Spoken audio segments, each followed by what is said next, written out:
Your streaming subscription bills have probably gotten more and more expensive over the last year. But how much is too much? A study from Deloitte showed 55% of Gen Z and 45% of millennial consumers would cancel their favorite subscription should the price get hiked by $5 a month. So, how can you best budget your favorite streaming products out there? Yahoo Finance's Alexandra Canal here to help us out here. Okay. So where are these costs rising to? And let's get some budgeting tips later on. Of course. So we've all felt the pain of higher streaming prices, especially in 2023. We saw streaming platforms like Netflix, Peacock, Apple TV Plus, Disney Plus, virtually all of your favorite streaming platforms hiked prices in 2023. We also saw cable replacement services like YouTube TV, Hulu plus Live TV raise their respective pricing. Both of those products are now more than $70 a month. And then in 2024, we've been hearing some reports that Spotify is going to be raising prices later this year. So when you add that all up, what do you get?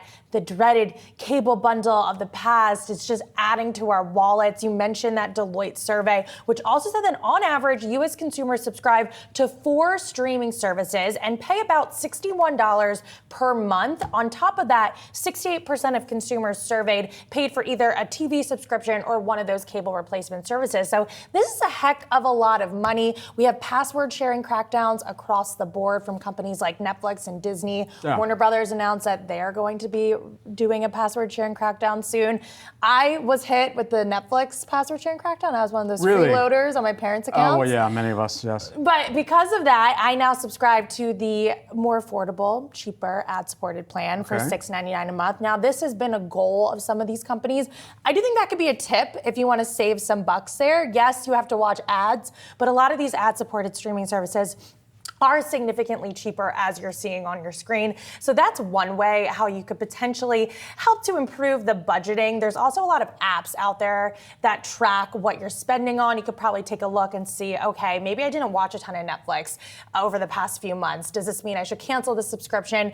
And then, of course, there's always a good, I'm just gonna subscribe this month because a new season of Bridgerton's gonna come out. I'm gonna binge that, and then I'm gonna cancel the subscription. And that's something known as churn, which is what a lot of these companies are trying to avoid, and that's why they're spending a lot of money on content to make sure that they have enough there to keep consumers on the platform so that they're not canceling and resubscribing constantly. Yeah, there were some interesting findings within here for sure. You laid out many of the key ones, and by the way, Pinky's out for Bridgerton. But yeah, I'm so excited. Here was one interesting finding as well. Almost 50% of respondents said that they would spend more time on streaming video services if it was easier to find content. How often have you gone into Netflix or Hulu or HBO Max, whatever, and just said, man, I'm just trying to be inspired and find something that is relevant that I want to come back and binge all the time. But then you just get inundated with so many titles that you say, I'm just going to watch something that's old that I know that's going to make me happy for right now. The comfort shows. The comfort shows. Yes, I do think investing in technology and interface is very important for these companies.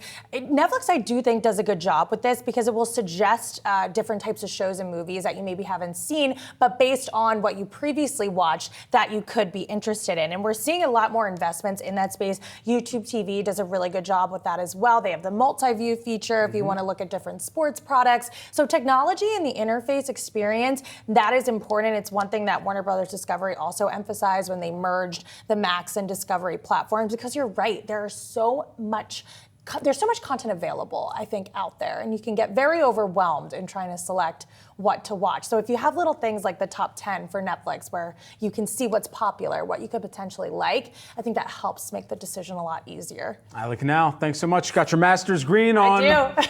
Big day, big day.